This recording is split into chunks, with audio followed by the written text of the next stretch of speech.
रस्त्याने येताना दिसला ना भाऊ आपल्याला साप. तर जय शिवराय मित्रांनो, स्वागत आहे तुमचं आपल्या नवीन एका ब्लॉगमध्ये. आपण आज गावात आलो होतो कुपन भरायला आणि कुपन भरायचं झाल्यावर गेलो ना मग मामाच्या स्लॅपवर. मामाच्या स्लॅपचं काम तर लयच भारी झालं होतं. सगळीकडे पाणी सोडलं. मग काय कुपन भरून घरी आल्यानंतर मी आणि माझा भाऊ गेलो ना भाऊ पोहायला. पोहायला जाता तुरी बघा ना कसल्या भारी आहेत. पोहायचं झाल्यावर निघालो भाऊ आपण आपल्या घराच्या वाट्याने. आपल्याला जायचं होतं माझे गावला तर निघालो होतं. तुम्ही आपल्या इकडचा रस्ता बघितलाय का रे भाऊ? आपल्या इकडच्या म्हणजे अँटिक रस्ता कुठलाच नाही भाऊ, तुम्हाला सांगतोय बा.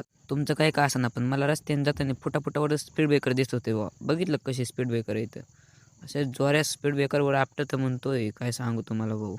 तुमच्या इकडे असले स्पीड ब्रेकर असले तर कमेंटमध्ये नक्कीच सांगा भाऊ, कमेंट करून. मग काय आपण पोहोचलो बा माझ्या गावामध्ये. पहिल्यांदा आपण काहीतरी खाऊन घेतलो बा, लय भूक लागली होती आपल्याला. आपलं काम झालं आपण निघलो बा आपल्या गावाकडं. इथं लग्न होतं म्हणलं काय खाऊन घेऊन जावं काय माहिती. आपण माझ्या गावावरून ह्या दोन आजोबांची रेस लागली होती बघ. कसं पळवीत गाड्या बघितलं का, एका मागे एक बांग सलूनांची रेस लागली होती.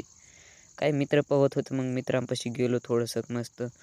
माघारी येताना आपल्याला कोथिंबीर दिसली. आपल्याला सोडून गेले ना भाऊ यांच्या घरी. तर मिळूयात नवीन ब्लॉगमध्ये. धन्यवाद.